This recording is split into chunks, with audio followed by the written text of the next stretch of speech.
Penabrak mahasiswa UI Hasya Atallah dilaporkan orang tua Hasya. Penabrak yang merupakan purnawirawan polisi dianggap lalai memberikan pertolongan. Di hari yang sama dengan rekonstruksi ulang, orang tua mahasiswa UI Hasya Atallah melaporkan AKBP Purnawirawan Eko Budi Wahono penabrak anaknya ke Polda Metro Jaya. Polisi sejauh ini masih mendalami laporan tersebut. Hasil rekonstruksi untuk menjawab itu, dan kemudian tentu kita akan melakukan proses pendalaman terkait dengan laporan Ibunda Hasya dengan Ayahanda Hasya. Ya, ini masuk bagian daripada itu. Tentu hasilnya nanti ya. Dalam hal ini sudah ada satu nyawa yang hilang, yaitu nyawa anak kami. Nyawa mana yang bisa diganti dengan barang atau uang? Memang polisi punya inisiatif untuk mempertemukan kami, tapi kami yang nggak mau. Saya mau bertemu, tapi kita bertemu di pengadilan. 9 adegan diperagakan dalam rekonstruksi ulang kecelakaan mahasiswa UI Hasya Atallah Harsya di Jagakarsa, Jakarta Selatan.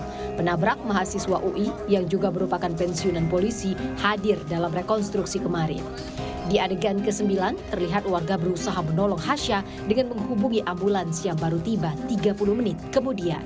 Usai petugas ambulans mengecek kondisi Hasya selama 15 menit, barulah Hasya dibawa. Total, Hasya 45 menit tergeletak di tengah jalan sebelum akhirnya dibawa menggunakan ambulans. Penabrak mahasiswa UI, Eko Setio Budi Wahono, juga ikut memperagakan sejumlah adegan.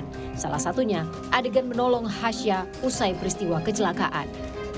Ini merupakan langkah yang dijadikan rekomendasi untuk penguatan, melihat kembali terhadap langkah-langkah yang sudah dilakukan oleh penyidik laka dan kemudian dikuatkan lagi nanti dengan cara saintifik. Sorotan dalam rekonstruksi ini sempat muncul karena warna mobil Pajero yang dikendarai AKBP Purnawirawan Eko Setia Budi Wahono berbeda. Di rekaman CCTV saat kejadian, mobil Pajero terlihat berwarna hitam. Namun saat rekonstruksi justru berwarna putih. Ternyata mobil berubah karena sudah diterbitkan surat perintah penghentian penyidikan atau SP3 dan pemilik mobil sudah mengganti cat mobil. Sementara kemarin, keluarga mahasiswa UI Hasya Atallah pun melaporkan pensiunan Polri AKBP Purnawirawan Eko Setia Budi Wahono ke polisi atas kelalaian tak memberikan pertolongan kepada korban kecelakaan. Tim Liputan Kompas TV. Meski polisi telah melakukan rekonstruksi ulang kemarin kasus kecelakaan yang menewaskan mahasiswa UI Hasya Atallah, keluarga Hasya tetap melaporkan penabrak anaknya ke polisi. Benarkah ada kelalaian memberikan pertolongan pada Hasya? Kita bahas bersama anggota Kompolnas Yusuf Warshim dan psikolog forensik Reza Indragiri. Selamat petang Pak Reza dan juga Pak Yusuf. Selamat petang. Selamat petang. Ya, sebelum saya ke laporan dari keluarga Hasya, saya mau tanya dulu ke Pak Reza. Pak Reza, setelah SP3 kemarin ada rekonstruksi ulang, apa yang Anda lihat? Kasus ini pengungkapannya menjadi sulit karena berlangsung ketika sikap publik atau kepercayaan publik terhadap Polri secara umum memang tidak berada pada titik yang terbaik. Jadi apapun yang dilakukan oleh pihak kepolisian akan cenderung ditanggapi oleh publik dengan penuh syakwa sangka. Terlebih karena salah satu pihak dalam peristiwa laka lantas ini adalah mantan anggota polisi juga. Rasanya masyarakat masih belum bebas betul dari dugaan bahwa boleh jadi ketika ada aparat atau mantan aparat Polri yang terlibat dalam sebuah dugaan peristiwa pidana, boleh jadi ada kode senyap atau code of silence yang bermain di situ. Kode senyap yang saya maksud adalah kecenderungan atau subkultur menyimpang yang ditandai oleh kecenderungan untuk menutup-nutupi kesalahan yang dilakukan oleh sejawat atau kolega. Nah, apakah dugaan masyarakat itu tepat bahwa ada kode senyap dalam kasus ini? Tentu saja pihak kepolisian yang semestinya bisa mengungkap secara objektif, termasuk kemungkinan mengoreksi anggapan dari masyarakat sekiranya anggapan itu keliru. Oke, jadi yang Pak Reza lihat adalah kalau kasus ini tidak diungkap ke publik tadinya, maka pembiaran dalam tanda kutip hal ini terjadi. Apa boleh buat? Betapa subjektifnya tampaknya demikian yang akan muncul sebagai sikap publik. Apalagi peristiwa ini berlangsung dengan jarak yang begitu berdekatan dengan peristiwa lainnya, yaitu kecelakaan tabrakan terhadap seorang mahasiswa Cianjur yang notabene mobilnya juga diasosiasikan sebagai mobil milik anggota polisi. Sudah semakin bulat sempurna kalau kemudian masyarakat sekali lagi memandang boleh jadi mengendus adanya dugaan tentang kode senyap atau code of silence dalam setiap kerja penegakan hukum dilakukan oleh polisi, termasuk dalam kasus-kasus semacam ini. Adanya kode senyap kalau yang melibatkan polisi. Anda menganggap seperti itu juga sebagai anggota Kompolnas, Pak Yusuf, yang dilihat? Baik, kami kan sebagai pengawas fungsional eksternal Polri tentu memantau dan menilai kinerja, profesionalisme dan kemandirian Polri. Di dalam penegakan hukum, termasuk dalam kasus kecelakaan yang mengakibatkan meninggalnya Muhammad Asa ini, tentu yang kami pantau adalah profesionalisme, transparansi, dan akuntabilitasnya. Kami dari mula melihat apa yang dilakukan oleh pihak penyidik ini, sekali lagi mengesankan memang kepastian hukum itu harus diberikan.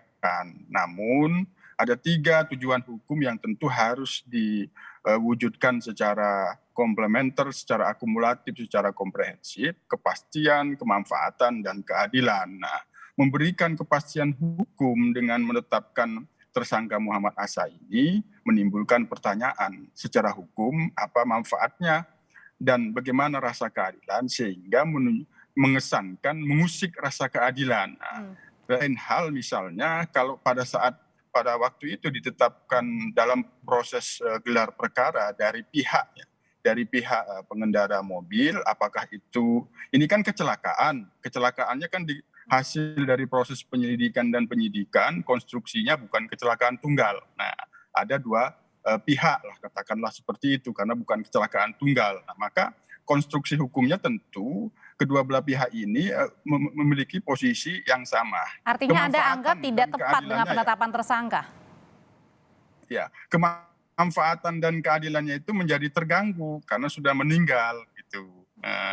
Mengapa tidak itu dipertimbangkan? Nah, kalaupun dari sisi misalnya saudara Eko yang mengendara itu apakah ada unsur menabraknya, tidak terpenuhi unsurnya atau tidak cukup bukti, maka posisinya disamakan saja. Semestinya pada waktu itu kalau mampu mengkomplementerkan tujuan hukum kepastian, kemanfaatan, keadilan. Tapi kan ini mengesankan memberikan kepastian hukum yang memberatkan pihak korban yang itu sudah meninggal. Ini sebenarnya. Nah, kemarin dilakukan rekonstruksi, sebenarnya itu kan terkait dengan bagaimana kasus posisinya, peristiwanya seperti apa, apakah ditabrak atau tertabrak, itu memang sudah terlihat seperti kita lihat dalam CCTV yang beredar pada hari ini. Memang kan ada potongan jatuh dulu.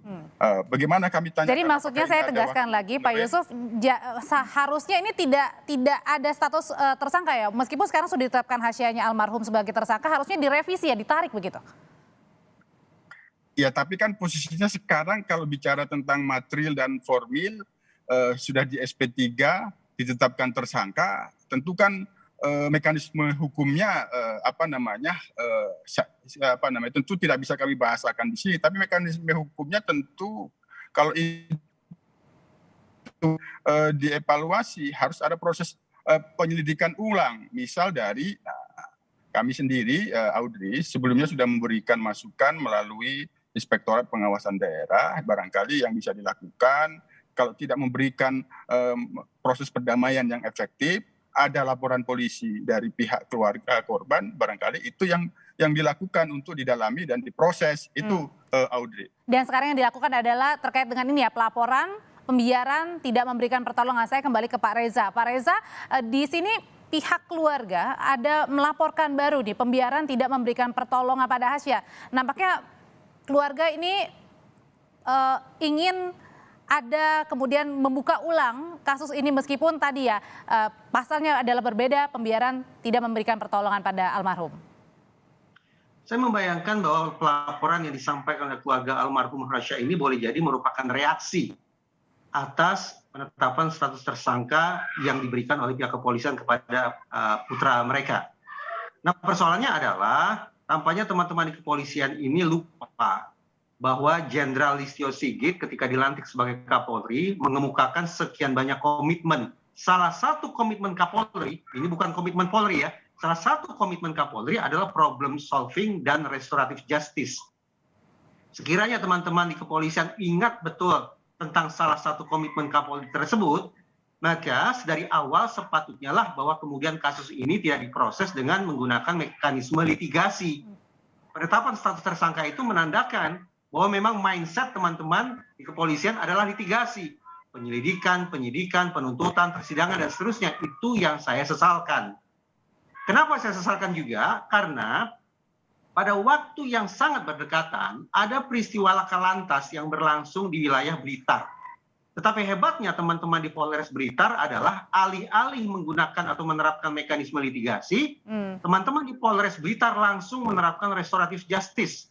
Dan bisa saya saksikan betul itu, bagaimana kedua belah pihak akhirnya mencapai titik perdamaian, sama-sama puas, menghambat terjadinya kebisingan di masyarakat, dan stamina anggota kepolisian juga bisa dialokasikan ke hal-hal yang lebih produktif lainnya. Oke, makanya pihak keluarga kemarin pada saat rekonstruksi ulang di waktu yang sama juga melaporkan ya terkait dengan upaya pembiaran tidak memberikan pertolongan pada purnawirawan polisi ini. Saya tanyakan ke Pak Yusuf kan kemarin rekonstruksi ulang, singkat saja Pak. Rekonstruksi ulang ini nanti kalau hasilnya sama, apa rekomendasi dari Kompolnas? Kami sendiri sementara ini sudah menganalisis hasil rekonstruksi kemarin. Sedikit banyak memang tidak banyak berbeda tentu. Ini kan kami bisa melihat secara utuh kan. Nah, sebelumnya kan kita tidak ikut dalam rekonstruksi yang dilakukan penyidikan di awal. Nah, ada beberapa catatan-catatan tentu ini sudah kami terus komunikasikan. Ya, salah satunya kan kami bertanya, ada waktu untuk Fajir itu untuk menghindar atau mengerem tidak? Nah, misal jawaban secara traffic accident analysis itu ruangnya sangat sempit, sekitar 0, sekian detik itu. Ya, dan kecepatan juga kencang ya? Iya, itu berdasarkan traffic accident analysis, artinya memang kan penanganannya kan dilakukan secara saintifik. Jadi singkat Pak Yusuf, rekomendasinya kalau misalnya benar hasilnya sama? Sementara posisinya kepentingan rekonstruksi kemarin itu kan satu ya merespon ya. Yang kedua untuk melihat dengan melibatkan pihak-pihak eksternal. Jadi sementara ini ya ini segera diposisikan dengan tepat bagaimana hasil rekonstruksi besok. Oke, berarti masih menunggu hasil rekonstruksinya ya? Iya. Baik, terima kasih. Untuk menentukan mekanisme hukum selanjutnya itu. Terima kasih Pak Yusuf Warsim, anggota Kompolnas dan psikolog forensik. Reza Indragiri sudah berbagi informasi. Selamat petang Bapak-Bapak, sehat selalu.